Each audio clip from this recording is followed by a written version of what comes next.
மாலை நேரத்தில் கர்த்தர் எனக்கு சபையில மற்றவர்களுக்காக ஜெபிக்கிற ஜெப நேரத்தை நாம் ஏற்படுத்தி இருக்கிறோம். கர்த்தர் இந்த ஜெப நேரத்தை ஆசீர்வதித்து ஜெபிக்கிற ஜெபங்களுக்கு விடுதலை தருவார். நிச்சயமாக விடுதலை தந்து கொண்டிருக்கிறார். இந்த ஜெபங்கள் தொடர்ந்து நடக்க நீங்கள் ஜெபித்துக் கொள்ளுங்க. இந்த ஜெபங்களின் மூலமாக அநேகர் நியமிக்கப்படவும் கர்த்தருடைய நாமம் நியமிக்கப்படவும் கர்த்தருடைய கிரியைகளை ஜனங்கள் மத்தியிலே நடப்பிக்கவும் கர்த்தர் போதுமானவராக இருப்பாராக. கர்த்தர் தாமே அந்த நாளை ஆசீர்வதிக்கட்டும். நாளிலே நாம் வேற பகுதியாக தியானத்துக்கு எடுத்துக் கொள்ளப்படுகிற பகுதி 2 கொரிந்தியர் 12வது அதிகாரம் 7, 8, 30 வசனங்களை நாம் வாசிக்கலாம். 2 கொரிந்தியர் 12வது அதிகாரம் 7, 8, 9 வசனங்களை நாம் வாசிக்கலாம். பாருங்க, நானே வாசிக்கிறேன். சரி, வாசிங்க. அன்றியும் எனக்கு வெளிப்படுத்தப்பட்டவைகளுக்குரிய மேன்மையின் நிமித்தம் நான் என்னை உயர்த்தாதபடிக்கு என் மாம்சத்திலே ஒரு முள் எனக்கு கொடுக்கப்பட்டது. போதும், ஒவ்வொரு வசனமா பார்க்கலாம். இந்த 7வது வசனம் யாரு சொல்லுகிறது? எனக்கு வெளிப்படுத்தப்பட்ட மேன்மை. ஒரு மேன்மையை, ஒரு மேன்மையான காரியத்தை பவுலையாவுக்கு நம்ம ஆண்டவர் வெளிப்படுத்தி இருக்கிறார். அதாவது வெளிப்பாடுகள், ரகசியங்களை அறிதல், எதிர்காலங்களை அறிதல், தேவனுடைய மகத்துவங்களை அறிதல், திட்டங்களை அறிதல். இது பரிசுத்த ஆவியானவர் கொடுக்கிற ஒரு வரம், ஒரு கிருபை. அவர் சொல்றாரு, எனக்கு வெளிப்படுத்தப்பட்டவைகளிலே நான் என்னை மேன்மை பாராட்டபடிக்கு, இந்த வெளிப்படுத்தப்பட்ட இந்த வரங்களிலே நான் என்னை என்ன பண்ணப்படாதபடிக்கு, பெருமைப்படாதபடிக்கு. மேன்மை பாராட்டாதபடிக்குன்னா என்ன அர்த்தம்னா பெருமைப்படாதபடிக்கு. எதை குறித்து பெருமைப்படாதபடிக்கு? எனக்கு ரகசியங்களை கர்த்தர் வெளிப்படுத்துகிறார். மற்றவர்களை குறித்து அல்லது பரலோகத்தை குறித்து அல்லது நாம் எப்படி நடக்க வேண்டும் என்கிறதான எச்சரிப்பை குறித்து இப்படி நிறைய ரகசியங்களை கர்த்தர் எனக்கு வெளிப்படுத்துகிறார். இப்படி எனக்காக வெளிப்படுத்தப்பட்ட அந்த ரகசியங்களை குறித்து நான் என்ன பண்ணக்கூடாது? பெருமை பாராட்டக்கூடாது. அதுக்காக எனக்கு ஒரு முள் கொடுக்கப்பட்டிருக்கிறது. நல்லா புரிஞ்சுக்கணும், நம்ம ஆண்டவர் எப்பவுமே ரொம்ப நல்லவர். நம்ம எவ்வளவு கஷ்டத்துல இருந்தாலும் நல்லவர், நம்ம எவ்வளவு அடிமைத்தனத்துல இருந்தாலும் நல்லவர், நம்ம எவ்வளவு போராட்டங்களில நம்ம வாழ்ந்தாலும் நல்லவர், நம்ம ஆசீர்வதிக்கப்பட்டாலும் அவர் நல்லவர். எவ்வளவு அருமையான எழுதுறாரு பாருங்க. எனக்கு கொடுக்கப்பட்ட வரங்களிலே நான் என்னை பெருமை அலட்டிக் கொள்ளாதபடிக்கு, நான் கர்வம் கொள்ளாதபடிக்கு, நான் அப்படி கால ரப்பிக்கு அப்படி விடாதபடிக்கு எனக்கு ஒரு முள் கொடுக்கப்பட்டிருக்கிறது. அப்படியானால் எனக்கு அருமையானவர்களே, நம்முடைய வாழ்க்கையில சகலமும் சரியா இருந்தா நம்ம என்ன பண்ணுவோமா? எப்படி நடந்துக்குவோமா? சொல்லுங்க, நீங்க சொல்றது சத்தியத்தை நீங்க தான் கேட்கிறீங்க. மேன்மை பாராட்டிக் கொள்வோம், பெருமை அடைத்துக் கொள்வோம். இன்னும் பழைய ஏற்பாட்டில நம்ம ஆண்டவரை தூஷிக்காதபடிக்கு நம்மளை இடுக்கத்தின் பாதையில, நெருக்கத்தின் பாதையில, வனாந்திரத்தின் பாதையில நடத்தினார் என்று எழுதியிருக்கிறது. நம்ம மேன்மை பாராட்டாதபடிக்கு, நம்ம பெருமை அடையாதபடிக்கு. என்ன பெருமை, என்ன மேன்மை இவருக்கு இருந்தது? என்ன ரகசியங்களை அவர் அறிந்து கொண்டார்? மேல இருக்கிற வசனங்களை நம்ம வாசிச்சோம்னா பாருங்க, 1வது 2வது வசனம் பாருங்க. கிறிஸ்துவுக்குள்ளான ஒரு மனுஷனை அறிவேன், அவன் 14 வருஷத்துக்கு முன்னே 3ஆம் வானம் வரைக்கும் எடுத்துக் கொள்ளப்பட்டான். நல்லா புரிஞ்சுக்கங்க. அவன் சரீரத்தில் இருந்தானா, சரீரத்துக்கு புறம்பே இருந்தானா அதை அறிய தேவன் அறிவார். ஆனா அந்த மனுஷன் பரதீசிக்குள் எடுத்துக் கொள்ளப்பட்டு மனுஷர் பேசப்படாததும் வாக்கு கெட்டாததுமாய் இருக்கிற வார்த்தைகளை கேட்டான் என்று அறிந்திருக்கிறேன். ஒரு மனுஷன் பூமியில வாழ்ந்த மனுஷன் பரதீசிக்கு எடுத்துக் கொள்ளப்பட்டதை பவுல் அவருக்கு கொடுக்கப்பட்ட வரங்களினாலே தேவ கிருபையினாலே அறிந்து கொண்டார் என்று நம்ம வாசிக்கிறோம். பாருங்க, அதுக்கப்புறம் பாருங்க, அவன் சரீரத்தில் இருந்தாலோ சரீரத்துக்கு புறம்பா இருந்தாலோ அதை அறியேன். இப்படிப்பட்டவனை குறித்து மேன்மை பாராட்டுவேன். ஆனாலும் என்னை குறித்து என் பலவீனங்களிலே அன்றி வேறொன்றையும் நான் மேன்மை பாராட்ட மாட்டேன் அப்படின்னு சொல்லிட்டு தான் இந்த 7ஆம் வசனத்தை 6ஆம் வசனத்துல பாருங்க. சத்தியத்தை நான் பேசுகிறேன், நான் மேன்மை பாராட்ட மனதா இருந்தாலும் நான் புத்தியினன் அல்ல. ஆனாலும் ஒருவரும் என்னிடத்துல காண்கிறதும் என்னாலே கேட்கிறதும் மேலாக, என்னாலே கேட்கிறதுக்கும் மேலாக என்னை எண்ணாதபடி, யாராவது என்ன குறிச்சு பெருமையாக பேசாதபடி, எவ்வளவு ஒரு தாழ்ந்த குணம் இருக்குது பாருங்க அந்த ஐயாவுடைய. எந்த ஐயாவுடைய? எந்த ஐயாவுடைய? பவுல் ஐயாவுடைய.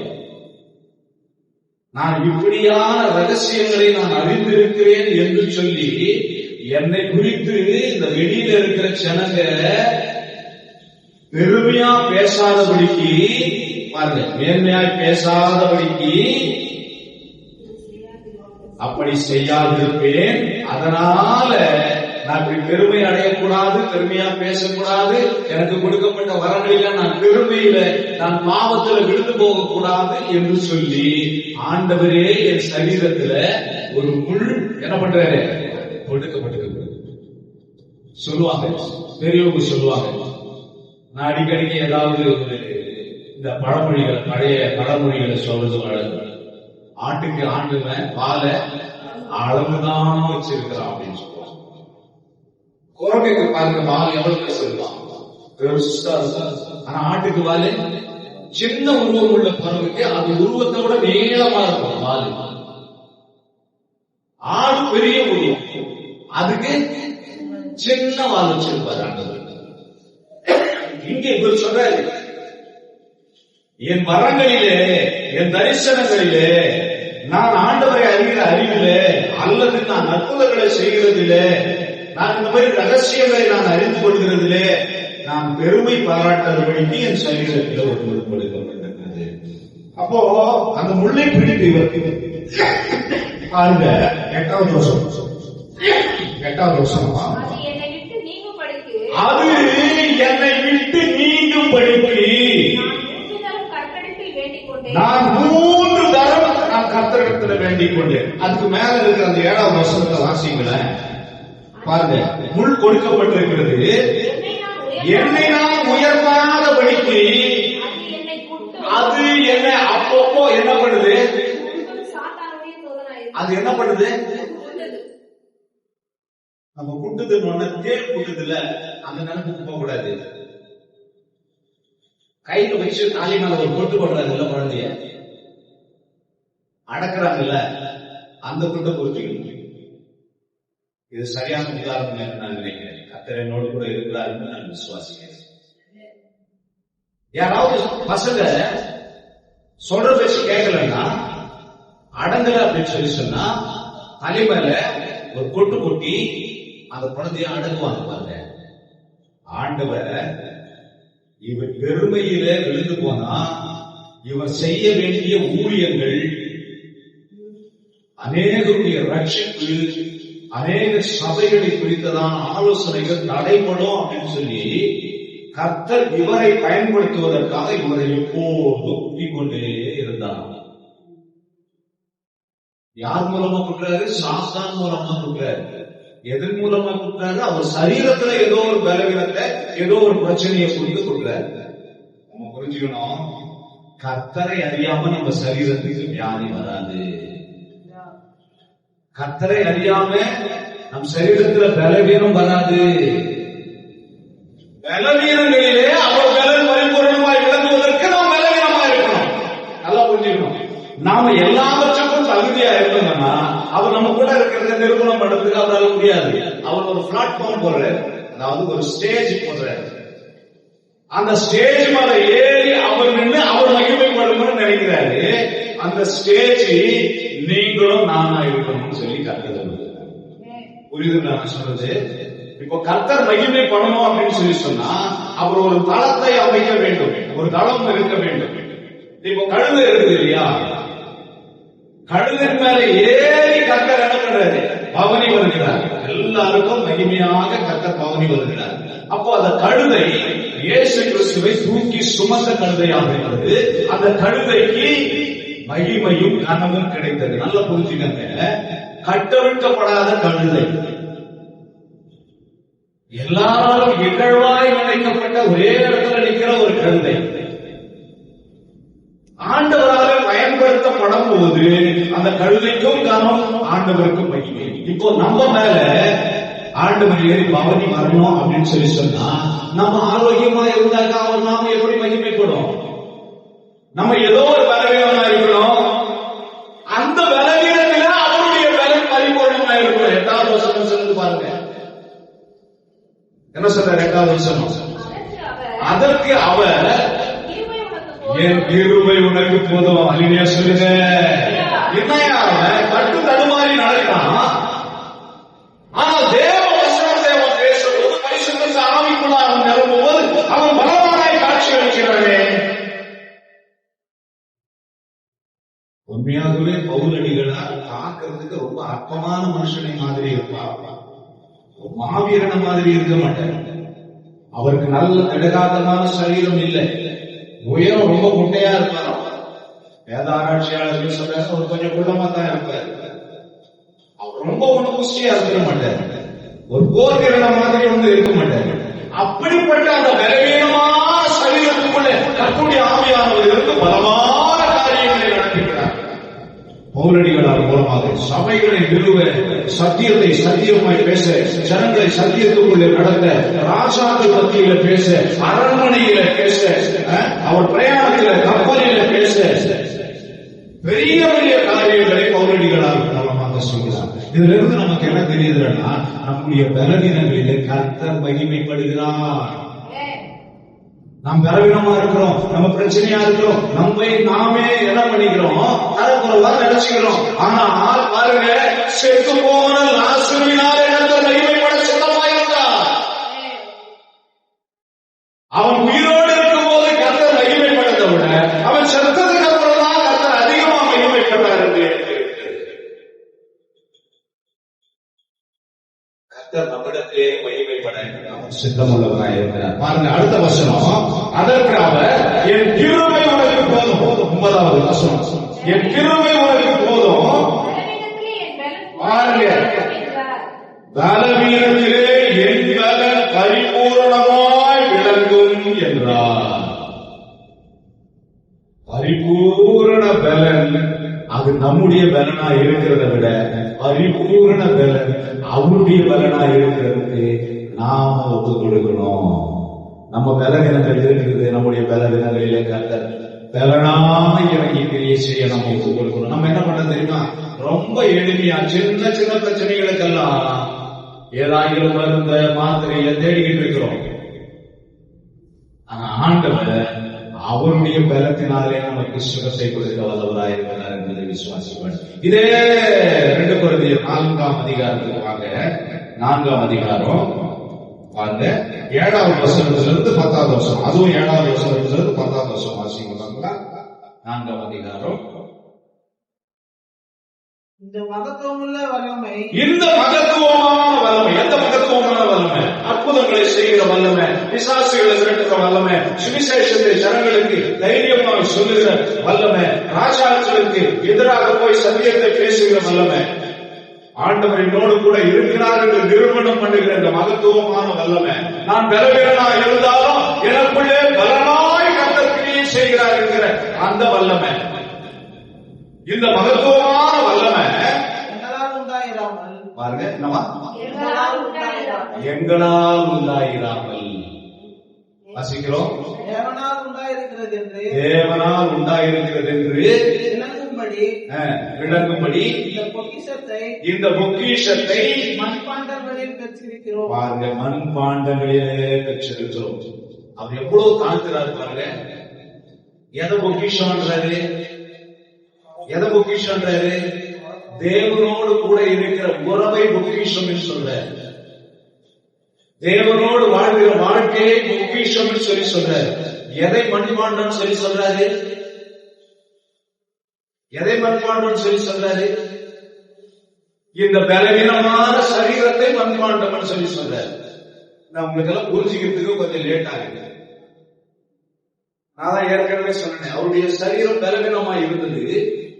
ஆனால் ஆண்டவருடைய வல்லமையாகிய பொக்கிஷத்தை அந்த பலவீனமான சரீரத்தை பெற்றிருக்கிறோம். தன்னை எந்த அளவுக்கு தாழ்த்துறார் பாருங்க, தன்னுடைய சரீரத்தை மண்பாண்டத்துக்கு சமமாக. மண்பாண்டம் இருக்கிற மண்பாண்டம் என்னது? மண்ணால செய்யப்பட்ட சட்டி, பானை, கடாய், இதுதான் மண்பாண்டம். தேவனுடைய வல்லமையை பற்றி என்ன சொல்றாரு? மகத்துவமான பொக்கிஷம் சொல்றாரு. பொக்கிஷம் வார்த்தை விட்டு பாருங்க. நாம எதை பொக்கிஷமா நினைச்சுட்டு இருக்கிற உலகத்துல சொல்லுங்க. ஒரு பட்டியா ஒரு ஒட்டியானம் போட்டுக்கலாமா? ஒரு இடுப்பு போறத ஒட்டியானம், கழுத்துல போடுறது நெக்லஸா, ஆரமா? ஆரம் எனக்கு வாத்தியார் சொல்லி கொடுத்தது ஆரம் அப்படின்னு சொல்லி சொன்னா பட்டம் போட்டு அப்படியே ஆரம் ஆட்சி அடிக்கிறாங்க, அதுக்கு பேரு ஆரம். ஆனா இப்போ கழுத்துல போடுறது ஆரமா இருக்குது, இடுப்புல கட்டுறது ஒட்டியானமா இருக்குது. அதுக்கப்புறம் நெக்லஸ் வேற, அதுக்கப்புறம் மாட்லு, அதுக்கப்புறம் சிமிச்சி கம்பல், அதுக்கப்புறமா காலில கீழே ஒரு குத்து வச்ச சலங்க, அதுக்கு மேல ஒரு காப்பு.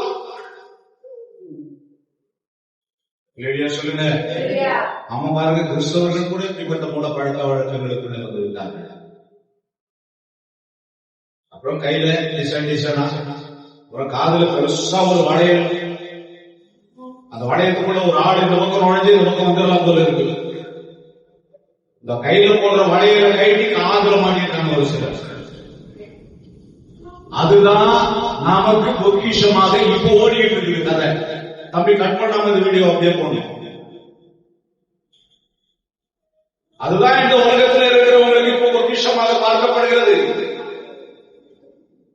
அட்வர்டைஸ்மெண்ட் போறான், இந்த நகை கடைக்கு வாங்க, அந்த நகை கடைக்கு வாங்க, என்கிட்ட வாங்க, வாங்க விற்க, அடகு வைக்க, மறு அடகு வைக்க. ஒரு இடத்துல அடகு வச்சுட்டான், அதை வாங்கி என்ன பண்றா, உங்க இடத்துல அடகு வைக்கணுமா?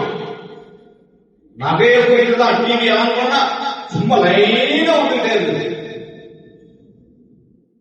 ஆடி ஆஃபர் வாங்க, அப்புறம் அட்சய திருதியை வாங்க, அப்புறம் தீபாவளிக்கு வாங்க, அப்புறம்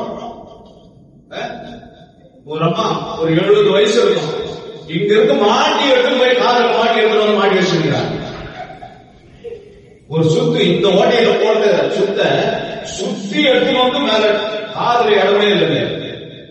எதுக்காக சொல்றேன் அப்படின்னு சொல்லி சொன்னா, தேவனோடு வாழ்வதை பொக்கிஷம் அப்படின்னு சொல்லி சொல்றாரு பவுலையா. ஆனா நம்ம பொக்கிஷம் இல்லையா? சொல்லுங்க. ஆமா பாருங்க, நம்ம பொக்கிஷம் எதுன்னு சொல்லி நம்ம கொஞ்சம் யோசனை பண்ணி பாருங்க. பவுலையா சொல்றாரு, ஆண்டவரோடு வாழ இருந்து ஆண்டவருடைய வல்லமையை பெற்றிருக்கிறது தான் எனக்கு பொக்கிஷம். என்னால ஒரு செயின் போட்டுக்க முடியாதா? என்னால ஒரு மோதிரம் போட்டுக்க முடியாதா? என்னால ஒரு வாட்சி கழிக்க முடியாதா? எனக்கு ஆண்டவருடைய பொக்கிஷம் வேணும்னு சொல்லி நம்ம வழக்கால நினைக்கிறேன். இந்த பவுலையாவுக்கு கொடுத்த பொக்கிஷங்களை ஆண்டவர் எனக்கு வேணும் கொடுக்கணும் அப்படின்னு சொல்லி நான் எதிர்பார்க்கிறேன். ஏன்னு சொல்லி சொன்னா வசனம் சொல்லுது, மண்ணானவன் என்ன பண்ணுவானா, திரும்பவும் மண்ணுக்கே திரும்புவான். பாருங்க, இந்த பொக்கிஷங்களை மண்பாண்டங்களை பெற்றிருக்கிறோம். நாங்கள் எப்பக்கத்தில் நெருக்கப்பட்டோம், ஒடுங்கி போறதில்லை. எங்களை இந்த பக்கம் குத்துறாங்க, அந்த பக்கம் குத்துறாங்க, எதிர குத்துறாங்க, அப்படி வெள்ள சட்டை போட்டு வெளியே போறாங்க, ஏற இருக்க பாக்குறாங்க. இவன் கிறிஸ்துவனா, இவன் பாஸ்டர்னாவே இப்பெல்லாம் அயோக்கியம் அப்படின்ற ஒரு முடிவுக்கு வந்துட்டாங்க. ஏமாத்திரம் அப்படின்ற ஒரு முடிவுக்கு வந்துட்டாங்க. ஜனங்கிட்ட காணிக்கைன்னு வாங்குறான் அப்படின்னு சொல்ற ஒரு முடிவுக்கு வந்துட்டாங்க. சொல்லுங்க, ஏழை கிராமத்துல ஊழியர் செஞ்சுக்கிட்டு இருக்கிறோம். கோடியா காணிக்க வருது நிறைய சபைகளுக்கு. பாஸ்வே ஏரோப்ளேன் வச்சிருக்காரு, பாஸ்வே ஹெலிகாப்டர் வச்சிருக்காரு, ஒரு பாஸ்டர் வீட்டுல 4 கார் 5 கார் நிக்குது. ஒரு பாஸ்டருக்கு போற இடத்துல எல்லாம் பங்களா இருக்குது. அல்லேலூயா சொல்லுங்க. பாஸ்டர் அமெரிக்காவில் வீடு வச்சிருக்காரு. பாஸ்டருக்கு டிவி சேனல் இருக்கு. அவங்களையெல்லாம் எங்களோட சேர்க்கிறார்கள். இந்த சிறுமைப்பட்ட கிராமத்துல எங்களுடைய உழைப்பினாலே நாங்கள் ஊழியர் செய்து கொண்டிருக்கிறோம். எங்கள் உழைப்பினாலே எங்கள் வயிற்றை கழுவி கொண்டிருக்கிறோம். அவர் சொல்றார், நாங்கள் எப்பக்கத்தில் நெருக்கப்பட்டும் ஒடுங்கி போவதில்லை. எங்களுக்கு பொருளாதாரம் பணம் ஒரு தடையல்ல ஊழியம் செய்வதற்கு.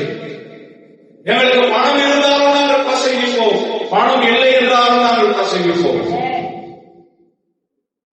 பணம் கொடுத்தாதான் ஊழியங்கிறது கிடையாது. எந்த விதமான எதிர்பார்ப்பும் இல்லாமல் குணங்கள் படித்து தேவ அழைப்பை நோக்கி தேவனுடைய சட்டத்துக்கு கீழ்ப்படிந்து ஊழியத்துக்கு வந்திருக்கிறோம்.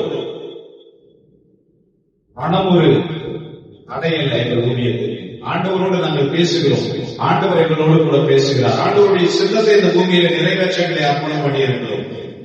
எங்கள் தேவைகளை கர்த்தர் சந்திப்பார். எங்களுக்கு பலனை கர்த்தர் கொடுத்திருக்கிறார். பாருங்க, எப்பக்கத்துல நெருக்கப்பட்டு நாங்கள் என்ன பண்றதில்லை, ஒடுங்கி போறதில்லை,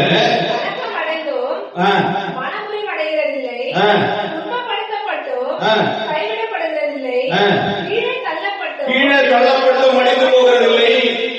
கர்த்தராகிய இயேசுவுடைய ஜீவனும் எங்கள் சரீரத்திலே விளங்கும்படிக்கு இயேசுவின் மரணத்தை எப்பொழுதும் எங்கள் சரீரத்திலே சுமந்து திரிகிறோம். சொல்லுங்க, எவ்வளவு வேதனையா அனுபவிச்சிருக்கிறார் பாருங்க அந்த ஐயா. அந்த ஐயா அவரை பத்தி சொன்னாரு, இந்த காலத்துல கஷ்டப்பட்டு ஆண்டவருக்காக ஊழியம் செய்கிற ஊழியக்காரர்களுக்கும் இது பொருந்தும். இப்படிதான் ஒரு ஊழியக்காரர்கள் இதையெல்லாம் படிச்சுட்டு அதை மாதிரி அந்த மாதிரி வாழ கற்றுக்கொள்ள வேண்டும். விசுவாசிகள் அப்படிதான் கற்றுக்கொள்ள வேண்டும். அவளைய பாருங்க, எப்பக்கத்துல நெருக்கப்பட்டோம். நம்மளுக்கான கொஞ்சம் நெருக்கம் வந்துருச்சுனா அப்படின்னு சொல்லி சொன்னா உடனே என்ன பண்ணிடுவோம், நம்ம கணங்கி அப்படியே அழுது, ஆண்டவரே எங்க இருக்கிறீங்க, உங்களுக்கு காது இருக்குதா, மூக்கு இருக்குதா, கண்ணு இருக்குதா, நான் பேசுறத கேட்க மாட்டீங்களா, ஏன் வேற பக்கம் திரும்பிக்கிறீங்க, அவனையே ஆசீர்வதிக்கிறீங்க, என் பக்கமும் கொஞ்சம் திரும்புங்கன்னு சொல்லி ஆண்டவர் திட்ட ஆரம்பிச்சோம். சொல்லுங்க, சொல்றார், நாங்கள் எப்பக்கத்துல நெருக்கப்பட்டோம், என்ன ஆகுதில்லை, நாங்கள் மனமடிந்து போவதில்லை. ஏனென்றால் கிறிஸ்துவினுடைய ஜீவன் எங்களுக்குள்ளே வாசமாயிருக்கும். அதனால கருமையானவர்களே, நாம் பெருமைப்பட வேண்டியது இந்த உலக பொக்கிஷங்களுக்கு அல்ல, தேவனுடைய வல்லமைக்காக நாம் பெருமைப்பட வேண்டும். தேவனுடைய மகத்துவங்களுக்காக நாம் பெருமைப்பட வேண்டும். தேவனுடைய அந்த பொக்கிஷங்களுக்காக நாம் பெருமைப்பட வேண்டும். அதுதான் நம்முடைய பெருமை. ஆண்டவர் நம்மை பலவீனத்துல வியாதியில வைத்திருக்கிறார் என்று சொன்னார், நாம் ஆண்டவருடைய பிள்ளைகளாக தொடர்ந்து ஓடும்போது ஆண்டவர் நமக்குள்ளே வந்து மகிமைப்படுவார். இல்லையா சொல்லுங்க, நாம் ஆண்டவருக்கு தளம் அமைத்து கொடுப்போம். ஆண்டவரே, என் மேலே ஏறி நீர் வாசமாயிருந்து நீர் வெளிப்படுகிறாங்க. என்னுடைய பலவீனமாய் பார்க்கிற இந்த கண்கள் எல்லாம், என்னை பலவீனமாய் பார்க்கிற அந்த கண்கள் எல்லாம் என்னை ஒரு நாள் பலவானாய் பார்க்கட்டும். என்னை வியாதிக்காரனாய் பார்க்கிற இந்த கண்கள் எல்லாம் என்னை ஒரு நாள் ஆரோக்கியமுள்ளவனாய் பார்க்கட்டும். என்னை தரித்திரனாய் பார்க்கிற இந்த கண்கள் எல்லாம் என்னை ஒரு நாள் ஐஸ்வர்யவானாய் பார்க்கட்டும். என்னை குடிகாரனாய் பார்த்த இந்த கண்கள் எல்லாம் ஆண்டவரே என்னை கர்த்தருடைய ஊழியக்காரனாய் பார்க்கட்டும். நீங்களும் சொல்லுங்க, நான் கர்த்தருடைய பிள்ளை, என்னை பலவீனன் என்று சொல்கிறவர்களுக்கு மத்தியிலே கர்த்தர் என்னை பலவானாய் நடத்துவார். நான் கிருபை இழந்திருக்கிறேன் என்று சொல்லி நான் நினையாதபடிக்கு அவருடைய கிருபை எனக்குள்ளே வாசமாய் இருக்கும்படி என்னை நான் அர்ப்பணம் பண்ணுகிறேன் சொல்லுங்க. கர்த்தர் உங்களை ஆசீர்வதிப்பாராக. கண்களை மூடி சொல்லுங்க.